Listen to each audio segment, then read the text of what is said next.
नमस्कार सर्वांना, कसे आहात?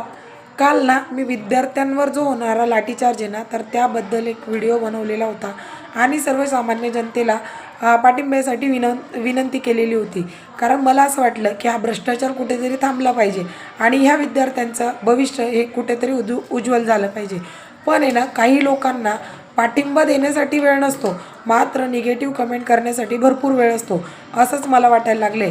काल मला यूट्यूबला एक कमेंट आलेली आहे की तुम्हालाच तर लाडक्या बहिणीचे 1,500 देणारा तुमचा हा भाऊ आहे ना, मग आता तुम्ही त्याच्या विरुद्ध कसं बोलू शकतात?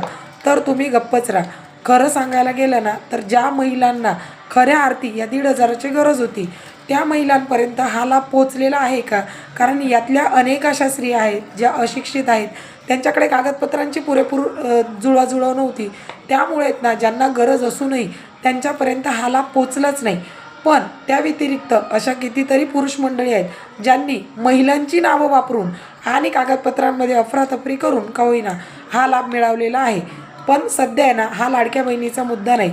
खरं तर ना, या अशा महाशयांना ना या प्रश्नाचं एकच उत्तर द्यावं असं वाटतं. इलेक्शनच्या वेळेला कितीतरी वेळेला रात्रभर दारू डोसलून आणि ना बायकांना नाचवून हे ना आपली मतं बोगस मतं म्हणून मतदान करत असतात आणि अशा वेळेला कुठेतरी हे असे निगेटिव्ह परिणाम होतात.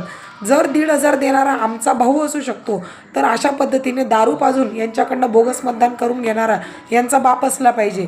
पण आहे ना, सध्या हा वाद कुठल्याही पक्षाविरुद्ध नाही आहे, फक्त भ्रष्टाचाराविरुद्ध आहे. म्हणून माझी विनंती आहे की सगळ्यांनी एकत्रितपणे येऊन पाठिंबा देणं खूप गरजेचं आहे. कारण BJP सरकारच्या बाबतीमध्ये सापडला तो चोर अशी अवस्था झालेली आहे. मग याच्या आधीचं सरकार अगदी धुतल्या तांदळाचं होतं का? त्यात भ्रष्टाचार होत नव्हता का? होत होता. पण आहे ना, सध्या खरंच या गोष्टीची विनवणी आहे की सध्या ना विद्यार्थ्यांच्या पाठीमागे उभं राहून त्यांना पाठिंबा देण्याची गरज आहे.